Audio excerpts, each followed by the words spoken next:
Hey, what's up, everybody? Bdf 44 coming at you another video. All right, so 40. Here we are with the 40 days. I didn't been through the worst 30s anybody would ever ask for, it seemed. Although I have a whole lot of things to be thankful for in my 30s. I think what made me struggle was what ultimately gave me the strength and the appreciation, the closeness in my faith that I have now. And I ain't got no complaints at all. But I wake up this morning feeling good. Did my little routine suitcase squats. I was able to speak with some family members this morning. My niece Teray and Peyton, my sister Diane, my sister Sarah, my brother Michael sent me a $50 gift as well as a warm text.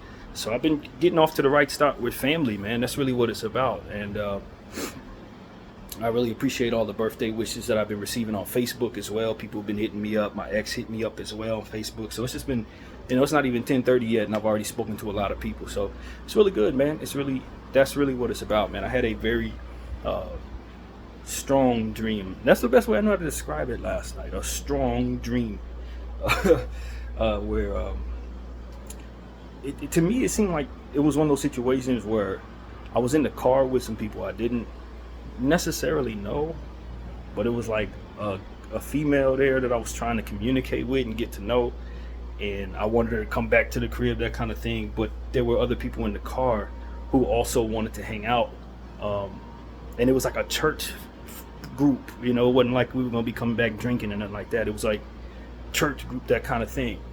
And so I said to everybody in the car, yeah, come on back to the crib. Just come back to where I'm living, and we can hang out and maybe, fellowship or whatever. And when when we got back to where I live, more people started showing up.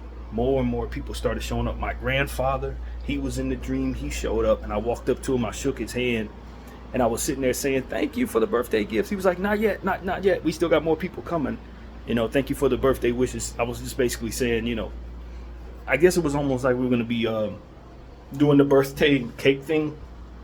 But he was saying not yet, wait until everybody else showed up. And it was really strange because I just got this overall vibe. If you ever have a feeling where you anticipate that you're going to be in the presence of a different feeling of vibe around people who are going to be on the way. I don't know how to best describe it, but it was almost like, as soon as my grandfather said, not yet, as I shook his hand and thanked him for my birthday wishes, he said, not yet, we're waiting on some more people.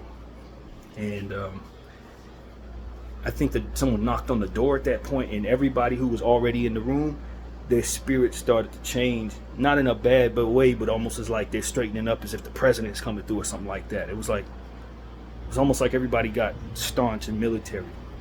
And when I looked out the door, it was a lot of people from all different types of races, and it was almost like I understood it to be family and friends who knew me, and people who were related to me, or whatever the case may be. I think my mom was in the dream, my grandfather was in the dream, my grandmother, my grandfather's wife was also in the dream. They were in the room already. They had come in, and I was shaking hands with them, and I thought that was it.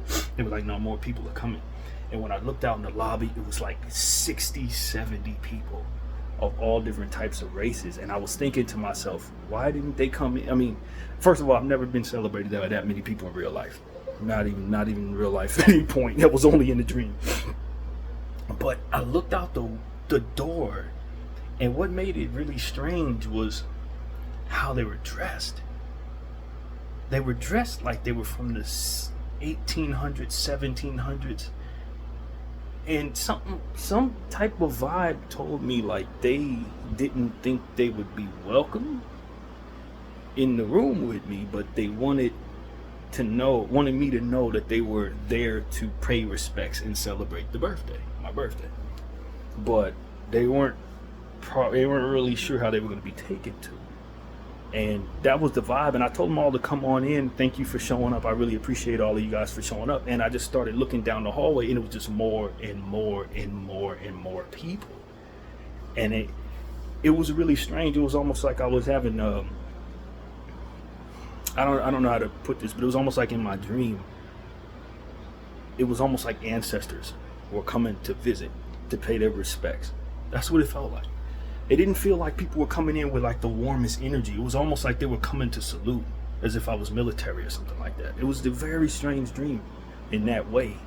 But I understood. I was like, this is a moment where people who were in the dream wanted to come pay respects to me. And it wasn't just a happy birthday. It was more like, yo, we coming to see somebody serious, and we're coming, and we don't know how we're going to be taken to, but we want him to know that we're here. We see what he's doing. We appreciate him. That's what it was. And I just felt it was, and it was one of those things where I was thinking in the dream, like, if you're coming to celebrate me, I wanted to celebrate my grandfather, because I know his birthday's coming up in 3 days. So I was thinking, maybe these are people that love him. Maybe these are people, you know what I mean? Maybe I'm supposed to straighten up because the party's not about me. Maybe it's about the lieutenant colonel there. Because to me, it felt like people from his walk of life. You know what I mean? Or maybe ancestors, or something like that. That's what it felt like to me. I didn't recognize none of them folks outside their door. But they were coming to pay their respects to me, it seemed. And so that was a really interesting dream, man. And I was just thinking to myself, like, if people are coming to celebrate me, you don't have to stand outside. You know what I mean? I don't have this idea where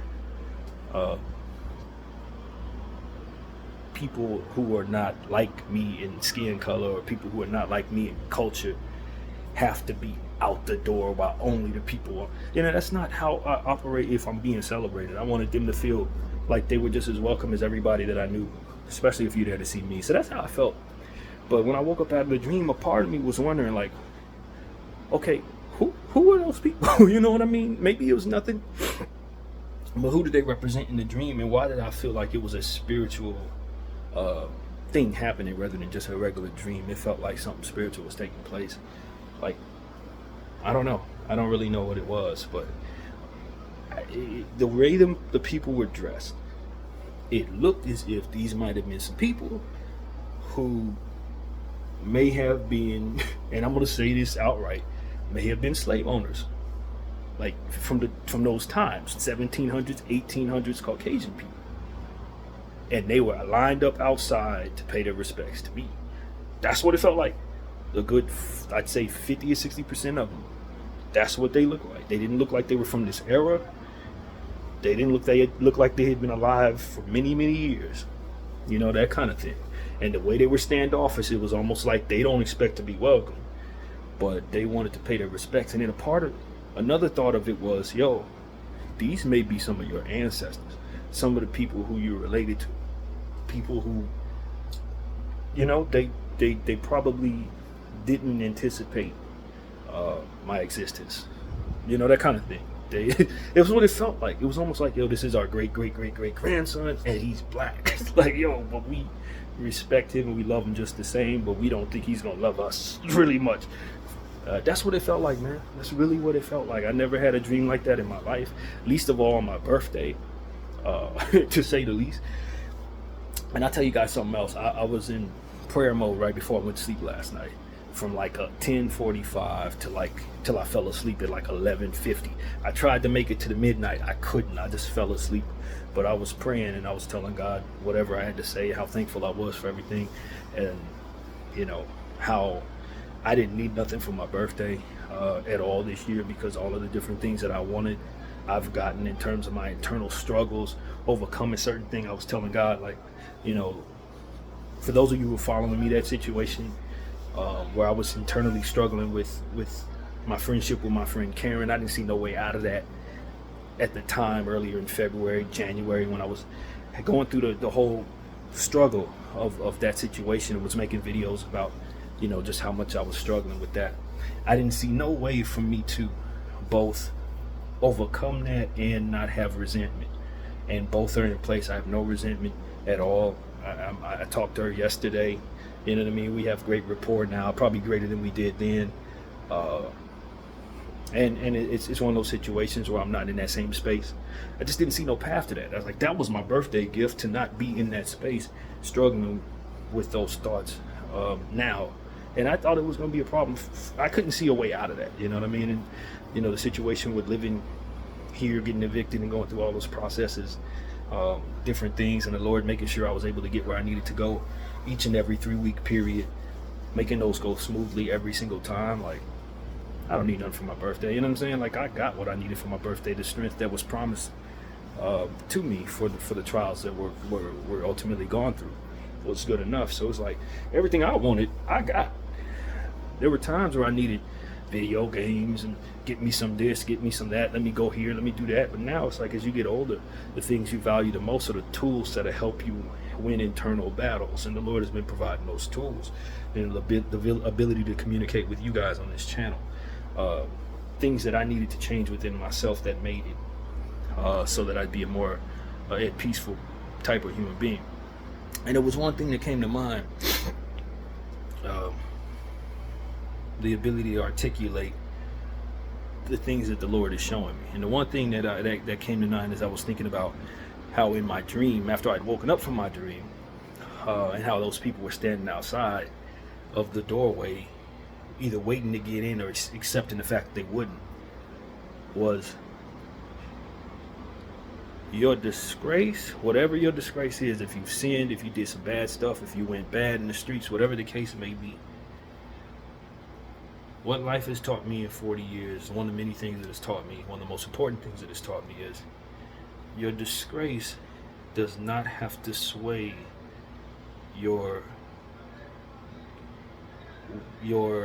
ability to choose the right thing today, to go with what's morally correct today. In other words, a lot of people may feel like it's no use in doing the right thing. When I stand up and I speak against certain things or speak for certain things, morally, I don't feel like because I've made some mistakes in the past or did some things that God wouldn't be appreciative of in the past, that it's no use in choosing the right path today. You know what I mean? Sometimes it's like, for example, if you rob somebody back in the day in your life or something like that, if your heart today is telling you to stop somebody from robbing somebody or try to talk somebody out of that, or whatever the morally correct thing would be, your sins of yesterday don't have to be the determining factor on whether or not you do the right thing today. Your disgrace, even if you're in the darkest level of disgrace, you can still choose to be on the right side of history today. That's what God was telling me last night, the understanding of that, because I'd made some mistakes in life, nothing like that, but and what I ended up going through internally was, when it's time to do the right thing, if it's no use, or if I'm already damned, what's the point? It was a lot. That was what would kind of be the fight in my head some of the time in the past. It's like, God's not happy with me anyway, what's the use of doing the right thing? Or maybe some variation of, I am a bad person and bad people do bad things, so now that I'm in a position to either fight for what's right or sit back and tuck my tail, if though my conscience is leaning toward doing the right thing, it's no use, or this is what we do over here, or I'm a bad guy and I don't believe myself to be a good person, so therefore I'm not going to do the right thing. What the Lord was trying to articulate to me last night in meditation, after waking up from that dream, is you're never too disgraced to do the right thing. And I know that's not a popular thing in religion, and I didn't really think that thought too often, but just in looking at my own self and how I struggled with certain alignments with the right thing at times growing up, that's the message that came to me last night. You can choose the right thing even if you've gone bad. You may not be able to shake the consequences of what it is you've done or be able to redeem yourself in the eyes of others, but that doesn't mean that you don't have the right to follow what's right in a given moment. That's what came to my mind last night. And also something interesting happened last night as well. As I woke up at like 12:11, I looked at the clock, it said 12:11. I'm like, I'm 40 now. You know, that was kind of how it happened. But what I remember is on my birth certificate, it says I was born at 11:15 or 12:15 a.m. Um, about 4 minutes later, probably around 12:15, I heard a huge pop outside, like at that exact moment. It's like boom. I don't know what happened. It might have been a gunshot. I don't know what it was. It sounded like a gunshot. But if my inner calculations were correct, that shot went off at the exact moment that I would have officially turned 40. Because I woke up, looked at the clock, saw that it said 12:11, sat there for about 4 minutes, was starting to doze off, and then boom, heard that loud sound. Woke me up, and it felt like, okay, you've crossed over that threshold of 40 officially. So, yeah, man, I just wanted to give y'all what was coming to mind, man. I appreciate everybody who's reached out to me, as I said earlier in the beginning of the video. I plan on doing adulting today. I'm doing some laundry if I can find a machine. I gotta go to Target and do some things. I thought I would be able to celebrate possibly tomorrow, but I do have therapy tomorrow, so that's gonna eat up a little bit of my day. But you know, it's been great in speaking to family members, people that I hadn't spoken with in years, like my niece Teray and Peyton. You know, my sister Diane I spoke to as well. So I've had a great morning celebrating with them, and I'm sure I'll continue to do that as the day goes forward. But you know, as I was telling people, my 30s were not easy, man, and so I'm happy to be 40. I'm happy to have crossed over into the 40 range, because I feel like it's an exodus from some of the most difficult times of my life since I was a small child, when things were really rough as well. But you know, I'm not one of those people that's dreading turning 40. No, I wanted to get the hell out of my 30s, if I'm being completely honest with you. That's how tough they were for me.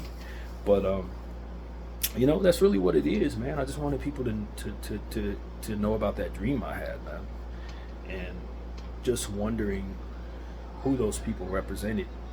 It felt like they were ancestors. That's what it felt like. It felt like they were my Caucasian ancestors from the 1700s, 1800s, who probably didn't have the greatest view on black people. But now that they've crossed over and they see what it is that I stand for, and they see who it is that I'm trying to become, they wanted me to know that they respect me. That's what it felt like. And amongst other people as well, whom I didn't get a chance to lay eyes on everybody because it was so many people. But that was something that really gave me cause for pause as I woke up from the dream and started thinking about redemption.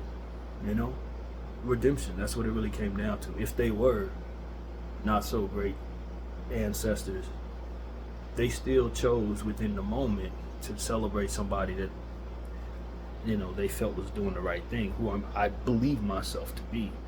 When I talk about the things I talk about on this channel, and as I live my life, I try to be a good person. I struggle in some areas, just like most of us do. But when it comes to standing up against genocide and what it is I believe in, which is freedom for everybody, and an end to the suffering that should never be toward a child, I feel like that's kind of what drew them to my dream. I really believe that. What it is I'm really standing for on this channel. And what I believe I may have to sacrifice in order to continue to have the freedom to do it. So that's why I thought they showed up. I thought that was why the energy was what it was. I think it had everything to do with spiritual solidarity for the stances I'm taking against the current genocide of this era. You know, people are afraid to talk, man. People are really afraid to talk. And if our ancestors in this country, who now crossed over, who now know whatever the consequences are for being silent when people are being stricken with this type of evil, they probably have a different level of respect for those who speak out in the midst of this generation making the same mistake they made. Being okay with genocide, being okay with slavery, being okay with genocide, which they were toward the Native Americans. So that's what came to mind. If you want to know what I'm really thinking, that's what it really was. It was almost like those ancestors were letting me know, yo, you're one of the ones. If we could do life over again, we probably would want to be like you in that way. Speak up. And we hate that everybody around you is being quiet. You're not. So you're special. Is what that felt like to me. But I'm not the only person in this era that's speaking out. There's a lot of people who are, just not enough. And there are people who are suffering because of that complicity. And that is something we're all gonna have to really understand is not okay. And the demeanor of those who stood outside in my dream kind of led me to believe that they felt like I wouldn't accept him. And I felt like it had something to do with that. I really do, man. That's exactly what came to mind. So that's what I want to say to all of y'all, man. It's okay, even if you feel like you're in disgrace. It's okay to turn and do the right thing. It's okay to get new information and then suddenly realize that what you've been standing on is the wrong thing. That's the point I think that I'm supposed to be providing here. It's a lot of y'all who weren't as sure about this genocide until now, or will become enlightened very soon. And as you do, your complicity in being silent and listening to people condemn those who've been silent will make you maybe want to stay in a space where you feel disgrace and silence continues. You don't have to do that. Your old disgrace does not negate your right to choose what's right today. My name is Bdf 44. I thank you all for watching. Out.